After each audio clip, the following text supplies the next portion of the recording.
Bom, vamos falar de novidade, Leandro. Você já chegou Sim. num dia importante aqui para a Rádio Eldorado, um dia bastante agitado, com várias atrações. A partir de segunda-feira, dia 28, o Jornal Eldorado ganha um novo colunista para qualificar ainda mais nosso time analítico. Quem está chegando junto para fazer parte aqui da Rádio dos Melhores Ouvintes é o jornalista Felipe Moura Brasil. Vai estar com Raíssen Abac e Carolina Ercolim, de segunda a sexta-feira, às 7h35 da manhã.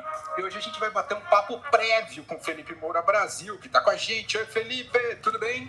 Salve, salve, Emanuel, Leandro, todos os melhores ouvintes da Rádio Eldorado FM, a rádio dos melhores ouvintes. Que honra participar com vocês, que honra poder estrear na segunda-feira, dia 28, mas já tendo essa conversa prévia aqui. Muito prazer e vamos com tudo, tamo junto. Você sabe que eu estava pensando que faltava aqui digamos, no colorido, na paleta de sotaques da rádio, tá faltando sotaque carioca, viu, Felipe? Que bom que você já reparou logo de cara, né? Esse sotaque não sai daqui. Eu morei 4 anos em São Paulo, voltei 1 ano atrás ao Rio de Janeiro, mas eu nunca peguei o sotaque paulista, não, me mantive carioca, mas sempre tratando, evidentemente, dos assuntos nacionais e, obviamente, esse período em São Paulo me fez me interessar ainda mais pelo estado, também pela cidade, eu que sempre acompanhava mais a política e a cultura carioca, mas consegui me atualizar aí com São Paulo também. Mas você é do Rio, da capital, ou Felipe? Sou do Rio, aqui da capital mesmo, na zona sul do Rio de Janeiro, mas sempre frequentando a zona norte, muito por causa do samba, que eu gosto muito, eu sou um grande amante do samba.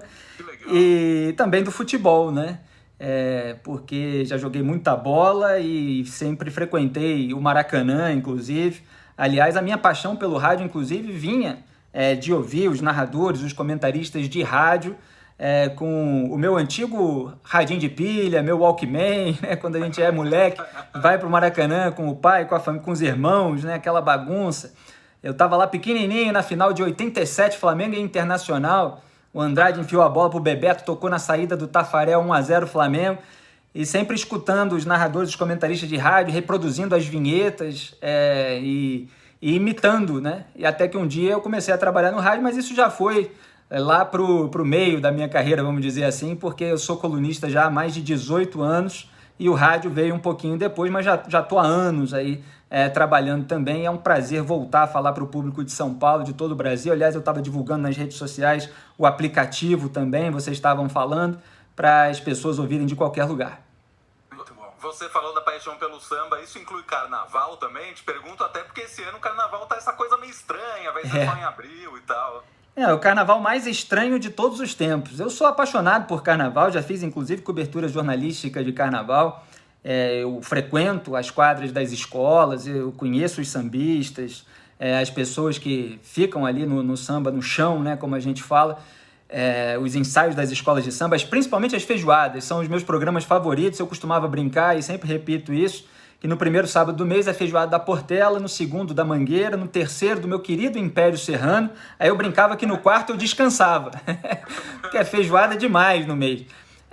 Mas agora a gente teve, infelizmente, né, uma guerra do Vladimir Putin, da Rússia, na Ucrânia, tenho falado a respeito disso, escrito artigos também. E o finalzinho aí de pandemia, com toda essa incerteza sobre as medidas restritivas que tornou o carnaval aí mais quebrado. Mas ao mesmo tempo, para o carioca, isso tem um lado festivo que parece que são 2 carnavais, porque o desfile foi adiado, a gente ainda vai ter o desfile, e a verdade é que muita gente pulou o carnaval da maneira que pôde, né, no seu próprio período. Verdade, tem toda a razão. Ô Felipe, você citou, né, a inspiração do rádio pelo lado esportivo, mas você chegou a fazer parte da imprensa esportiva ou você já foi direto para a cobertura do hard news e de política, ô Felipe? Não fiz parte diretamente da imprensa esportiva, eu fui direto ser colunista, né? Aliás, isso era uma coisa muito difícil de imaginar acontecer tão rapidamente na minha carreira lá atrás, porque eu lia os cronistas, os colunistas de jornais, e naquela época eram repórteres antigos ou escritores que, enfim, tiveram uma coluna Só que eu comecei a desenvolver esse aspecto mais autoral, até escrevendo, inclusive, contos, ficção na internet, crônicas de comportamento, de cultura, durante muitos anos na internet, né? E fazia outros trabalhos, até como redator publicitário, inclusive, porque eu sou formado em comunicação, e aí jornalismo e publicidade estavam ali muito próximos. Então eu fazia ali alguns trabalhos para me remunerar enquanto eu escrevia na internet. E depois de 10 anos fazendo isso e conquistando um grande público virtual e com toda a repercussão que os acontecimentos políticos estavam tendo no Brasil, eu fui chamado para ser colunista diretamente de uma grande revista, e aí passei a escrever os meus artigos, sendo remunerado para isso, né, como um trabalho mesmo. E aí eu fui passando de veículo em veículo, e como o país entrou nessa turbulência sem fim, teve impeachment, primeiro, naquela época que eu estava entrando assim num grande veículo, tinha aquelas manifestações de junho de 2013, né? Nossa, aí depois aquelas manifestações foram se transformando, depois veio manifestação pelo impeachment, que nem era a raiz daquela jornada de 2013, como eles chamavam, começou a Lava Jato a ir para a rua, investigação e tal, aquela disputa na arena criminal, na arena política, e eu escrevendo sobre tudo aquilo e ganhando cada vez mais visibilidade, cada vez mais leitores. E aí chamei a atenção dos veículos de rádio também, e por aí foi. Só que sempre no meu trabalho eu não me limitei à política, eu sempre escrevi sobre cultura, sobre comportamento, inclusive gostei muito de transitar nesse viés aí mais artístico do samba, da música, falar de cinema, comentar Oscar, por exemplo. Tudo que eu tenho muita vontade, muitas vezes, de resgatar, porque o cenário político ele vai absorvendo demais a gente, né? É tipo uma areia movediça. Isso. Mas você tá na casa certa agora, viu, Felipe? Porque a gente gosta de transitar por todos esses assuntos, viu? Maravilha. Eu adoro e eu sinto muita falta quando a política absorve a gente demais, né? A gente precisa dar uma temperada também, e o público sempre gosta, né? Outro dia, inclusive, eu fui jantar ali em Copacabana com um jornalista de São Paulo. Aí tinham aqueles músicos, né, que vão passando de mesa em mesa, e era um pessoal de música clássica e tal. Aí um deles me abordou e falou: eu ouvia você no rádio, você sabe de samba, caramba. Eu falei: como é que esse rapaz sabe tanto de samba assim e tal? E era um músico, né, um músico clássico com grande conhecimento musical. Um grande abraço aí para eles, se eles estiverem ouvindo, acompanhem o meu trabalho. Então isso causa uma identificação também nas pessoas que gostam de outras coisas, e às vezes elas são arrastadas também a entender mais de política pelo viés cultural, artístico, porque tudo vai se misturando ali no nosso comentário, né? E é bom que seja assim, a gente vai jogando uns ingredientes, uns aperitivos, e as pessoas vão entendendo mais desses assuntos. Verdade. A gente está batendo papo aqui com o Felipe Moura Brasil, nosso novo colunista, estreia nessa segunda-feira no Jornal Eldorado, vai estar de segunda a sexta-feira, às 7h35 da manhã, sempre comentando os assuntos do momento ali com Raíssen Abac e Carolina Ercolim. Ô Felipe, queria te ouvir sobre um aspecto, né? Você falou sobre esse Brasil muito ríspido, né? A questão opinativa.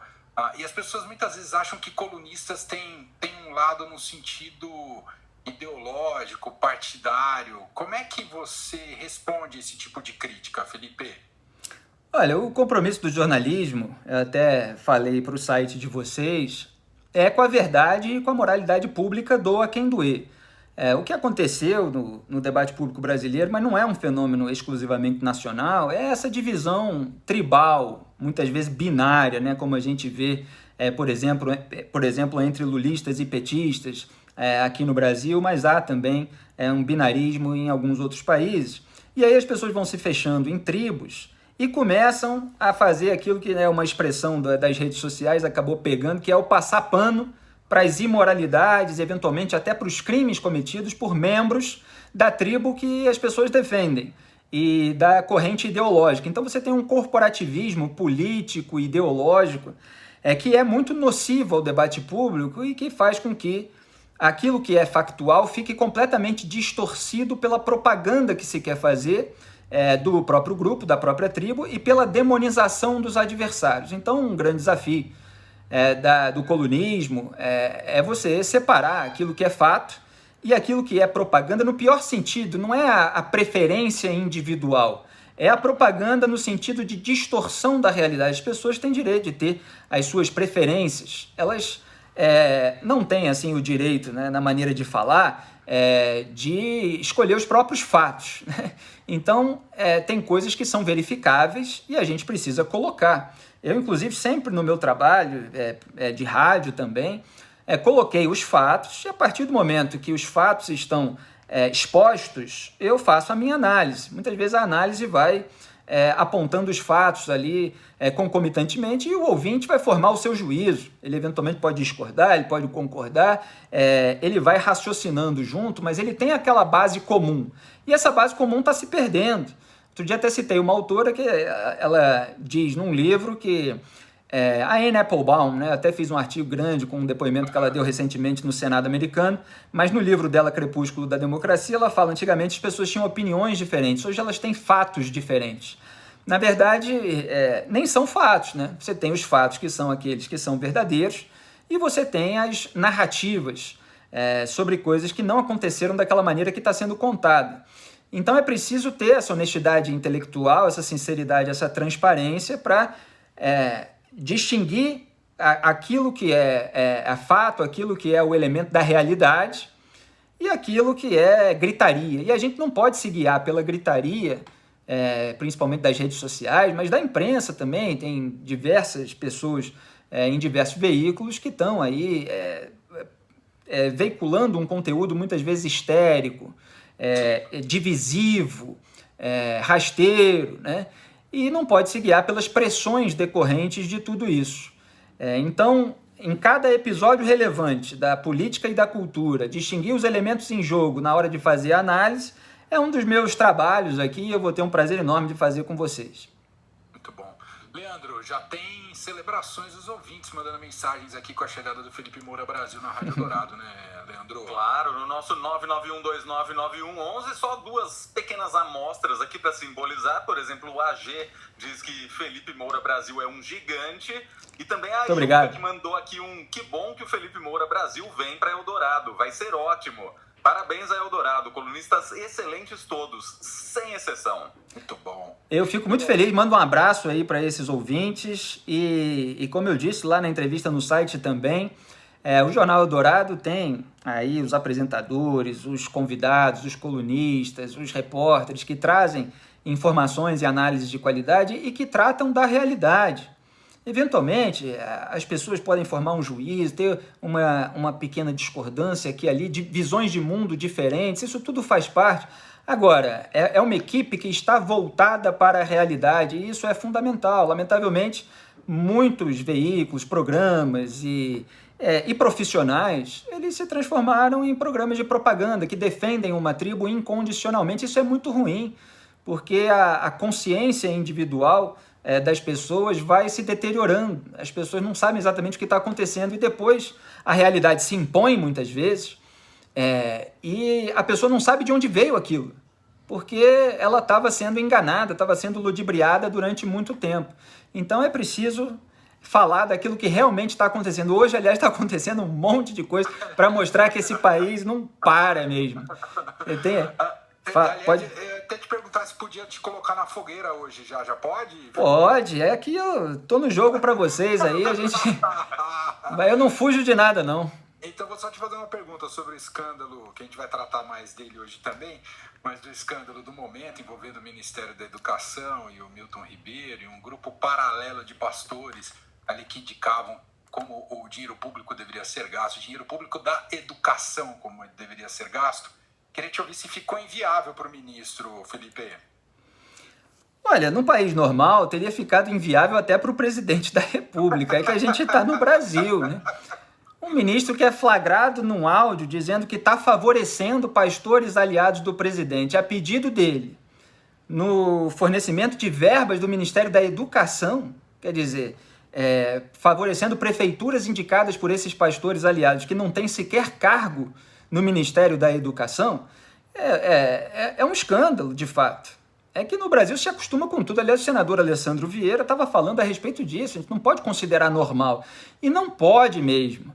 Agora, está havendo certamente ali uma reunião interna ao longo de toda essa tarde. Já começou a sair um pouquinho de alegação, negando, não tem nada errado e tal, porque fica complicado para o presidente. Se o ministro sai, ele perde o foro privilegiado, ele fica mais exposto. Se ele fica mais exposto, ele pode ficar comprometido e ele pode acabar entregando mais informações ainda comprometedoras para o Jair Bolsonaro. Então o governo também tem que pensar, né, no raciocínio do governo, que não é o moralmente correto que eu defendo, está lá pensando também em até que ponto se pode sacrificar um ministro como esse sem comprometer ainda mais Jair Bolsonaro.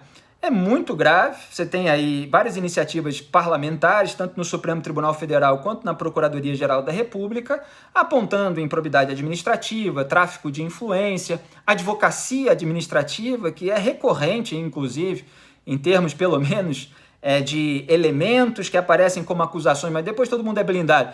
Durante esse governo, a gente sabe que tem um PGR que protege, que blinda descaradamente o presidente Jair Bolsonaro, e que a tendência é que ele enrole, que ele crie, como ele tem feito, a apuração preliminar, para depois ir deixando tudo ser esquecido no meio dessa fábrica de escândalos nacionais que é o Brasil. Então, a gente não tem muita perspectiva de responsabilização e punição, mas como houve um áudio, e os áudios recentemente têm provocado grandes alvoroços, né, isso ficou mais pesado para a permanência do ministro Milton Ribeiro. E eu aponto há muito tempo essa relação também, isso é um assunto mais profundo, mas de que a gente vai tratar aqui nas minhas colunas de vez em quando, essa relação do bolsonarismo com o cristianismo, porque eles buscam votos, evidentemente, entre os cristãos, sejam eles evangélicos, católicos, mas principalmente ali por meio de associação com pastores evangélicos. Obviamente, a gente sempre tem que deixar muito claro que existem pastores aos montes, padres, muitos fiéis, que são pessoas decentes, seguidoras do evangelho, da doutrina cristã, dos 10 mandamentos, etc. Agora, como em todo segmento da população, existem aqueles que querem levar vantagem. E a família Bolsonaro oferece ali perdão para a dívida da igreja com o Estado, agora aparece favorecendo pastores aliados com verba do Ministério da Educação. No fundo, está querendo apoio político dentro da igreja, que se faça aquela propaganda para os fiéis para que ele seja reeleito em 2022. Então isso é muito diferente daquilo que é pregado por Santo Agostinho, por Santo Tomás de Aquino, por grandes autores cuja obra eu li, a família Bolsonaro não, e sobre os quais eu escrevo bastante. Então é mais um episódio que gera essa distinção que precisa ser feita. Porque existe uma fachada cristã e supostamente conservadora, essa outra palavra da qual a gente vai precisar falar muito, mas sob essa fachada existem muitos interesses que muitas vezes não são republicanos. Muito bom, tá aí uma amostra de Felipe Moura Brasil. A gente já botou ele na fogueira hoje aqui para fazer um papo mais solto, mas não tinha como, porque o dia tá quente em Brasília para variar. E o Felipe vai estar para valer a partir de segunda-feira no Jornal Eldorado, às 7h35 da manhã. Análise dos fatos. E a gente tem podcast. Aliás, o podcast já tá no ar, porque já tem lá a chamada e você já pode seguir o feed do podcast. Então, seja no Spotify, Deezer, Amazon, Apple ou qualquer agregador de podcast, procura Análise dos Fatos com Felipe Moura Brasil. Tá fácil de achar e você já passa a seguir, porque recebe diariamente todas as colunas, todas as participações dele aqui na Rádio Eldorado. Inclusive essa entrevista depois a gente vai publicar também no nosso podcast do Fim de Tarde Eldorado, para todo mundo poder ouvir, quem não tenha acompanhado eventualmente. Felipe, só tenho aqui a desejar toda a sorte, estamos muito felizes com sua vinda aqui para a Rádio Eldorado, ainda mais no ano eleitoral, para brilhantar ainda mais o nosso time, qualificar a nossa análise. Eu tenho certeza que será uma jornada muito produtiva. Brigadíssimo e vamos que vamos, meu caro. Com certeza, muitíssimo obrigado a vocês pela recepção, pelas palavras de carinho, portanto, o apoio aí em todos os sentidos nos últimos dias, porque quando a gente anuncia, quando a gente divulga, já se passaram, obviamente, semanas de conversas entre nós, e vocês foram ágeis aí para colocar aí todas essas plataformas com um podcast e a gente fazer uma divulgação como fez hoje. Eu estou muito feliz, muito animado e muito ansioso para estrear aqui segunda-feira. Emanuel, Leandro e os melhores ouvintes, muito obrigado a todos vocês. Vamos juntos nessa cobertura do ano eleitoral. Sensacional. E como o Felipe falou que gosta de samba, a gente vai tocar agora aqui uma versão que a Cel com o Emicida fez para um clássico do grupo Revelação, a Deixa Acontecer, que ficou demais essa releitura. Que beleza. Então, abraço, viu, Felipe? Abraço. Boa sorte, meu caro. Tchau, tchau. Valeu.